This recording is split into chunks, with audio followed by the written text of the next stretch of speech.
Because of these mistakes, vitamin D is not absorbed. Many people take vitamin D, but they do it incorrectly. Meanwhile, this vitamin plays a key role in health.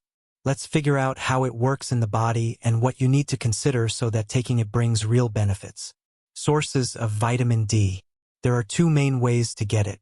The first is sunlight. This is where a common mistake lies. Many people think that it is enough to be in the sun in the summer and therefore stop taking the vitamin. In reality, even in the warm season, we spend a lot of time indoors, wear clothes and sunglasses, and drive in cars, all of which reduce the amount of ultraviolet light needed to produce vitamin D. This is especially true in northern regions, where summers are short and often cloudy. Therefore, it is not worth interrupting vitamin intake in the summer. Even when in sunny countries, you need to continue taking vitamin D in the same doses as in winter, and sometimes even slightly more. There is an interesting pattern. A lack of vitamin D makes the skin more vulnerable to burns.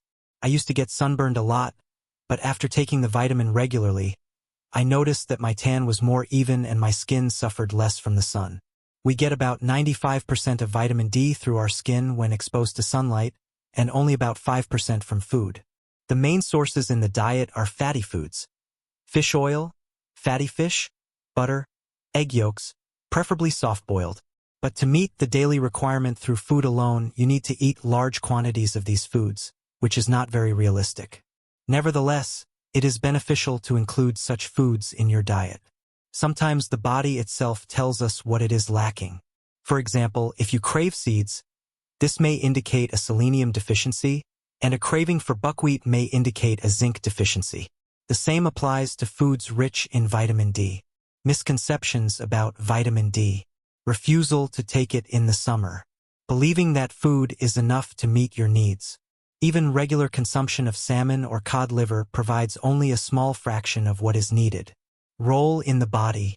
Vitamin D affects virtually all tissues except red blood cells, the uterus, and certain areas of the brain. More than 5,000 genes, approximately 1/6 of all genes in our body, depend on its level. If there is a vitamin deficiency, the synthesis of many proteins, including collagen, is disrupted, leading to various problems. It is most often associated with bones. It is a deficiency that causes rickets in children and osteoporosis in the elderly. In the past, doctors noticed that fish oil helped children with rickets, and later vitamin D was isolated from it.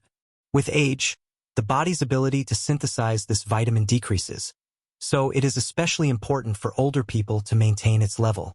It strengthens bones, helps maintain growth and good posture for longer.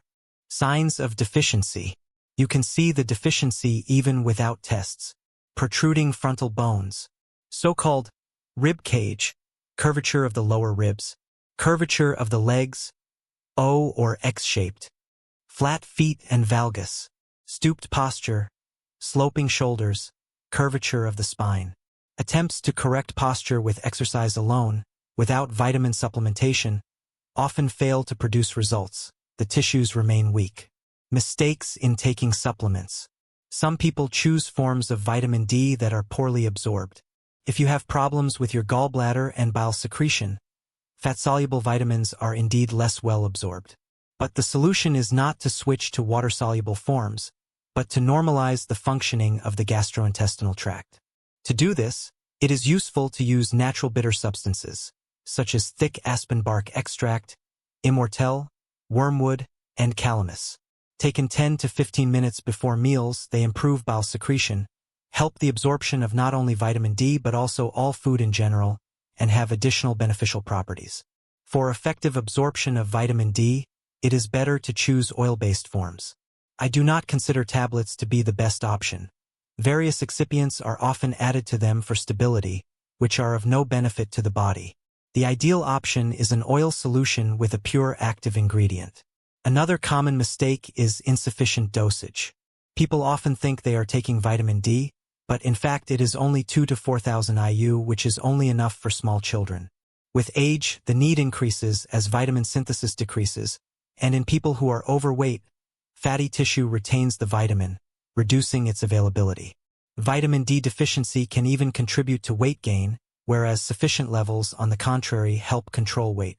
The optimal dose for an adult is usually about 10,000 IU per day, and it is best to take it in the morning because of its mild, invigorating effect.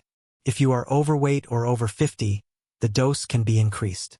It is important not to take the vitamin in courses. Regular intake throughout the year is much more effective, taking a break only at the end of summer when you spend a lot of time in the sun. It is important to remember the upper limit of vitamin D. A level of 30 ing/ml is considered the minimum sufficient, but the optimal level is about 100 ing/milliliter. When the upper limit is reached, the dose can be halved to maintain a stable level. Do not forget about magnesium. Without it, vitamin D cannot fully manifest its properties. Magnesium helps convert the vitamin into its active form, prevents constipation, and helps calm the nervous system, counteracting the stimulating effect of vitamin D. Another key element is vitamin K2, which directs calcium to the bones and teeth, preventing it from being deposited in the blood vessels. The effects of vitamin D extend beyond the bones. It strengthens muscles, speeds up recovery after exercise, improves mood, and supports the nervous system, thyroid gland, and metabolism. Vitamin D deficiency increases the risk of depression, sleep disorders, and thyroid problems, while sufficient levels help improve their function. The common myth that excess vitamin D causes kidney stones is not true. In fact, stones form due to vitamin deficiency. When vitamin D levels are low, the body absorbs calcium from food less efficiently, the parathyroid glands are activated, and calcium is extracted from the bones, which increases the risk of stone formation. A sufficient level of vitamin D, especially in combination with magnesium, is one of the best ways to prevent stones. Vitamin D is extremely important for pregnancy. It improves the health of the mother, facilitates childbirth, and ensures normal fetal development. For newborns, the preventive dose is about 1,000 IU per day, gradually increasing as the child grows. It is like cement in construction. With enough cement, the body develops strong and healthy. With a deficiency, it develops weak. For adults, the optimal dose is 10,000 IU daily in the morning, bringing the blood level to 100 ing/ml, then reducing it by half for maintenance. Be sure to combine it with magnesium, 300 to 400 milligrams in the afternoon, and vitamin K2, 100 micrograms daily, for maximum effect and no side effects.